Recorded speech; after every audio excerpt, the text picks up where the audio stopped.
It's almost election time, New Brunswick, so you know what that means?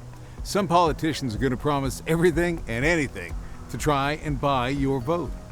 I've been finance minister for our great province for 6 years now. I've been proud to serve up consecutive balanced budgets every year. That means tough decisions, which can upset some people.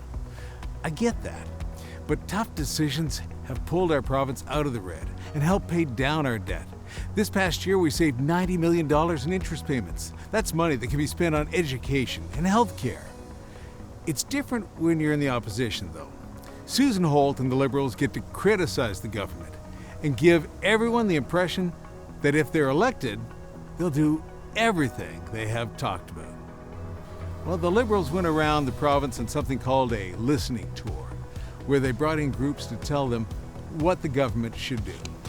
Susan Holt signed her name to it and said that this is our accountability to New Brunswickers. So it sounds like she's going to do these things. But you'll notice she never says, "I promise." She did the same thing after grassroots Liberals passed more than 70 policy statements at their AGM this year. Holt said it would inspire what went into her platform. But again, she stopped short of any commitments. Has Susan Holt been keeping track of all these statements? We are going to need, somebody do the math for me. In case the Liberals aren't keeping track, we gathered everything into one place. You can see the details at backinthered.ca. And here's the bottom line. Over a 4-year mandate, it would cost you and other New Brunswick taxpayers over $6 billion. That's right, billions with a B. This past week, Susan Holt promised to balance New Brunswick's budget if she was elected.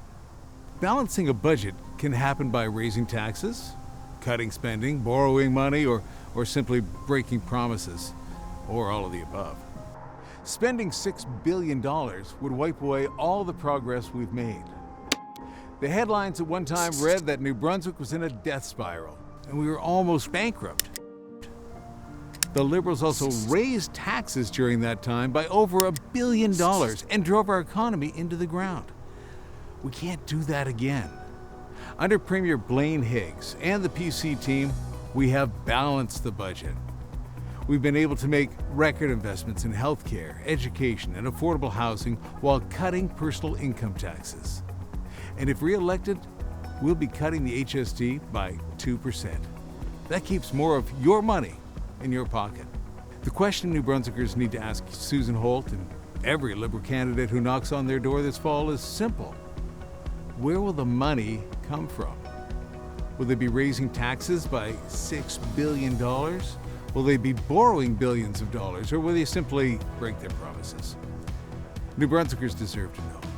Progressive Conservatives will keep the economy strong so we can make the investments needed to improve healthcare, build new schools and highways, and make life more affordable. Let's not let Susan Holt and the Liberals take us back into the red. Let's keep building.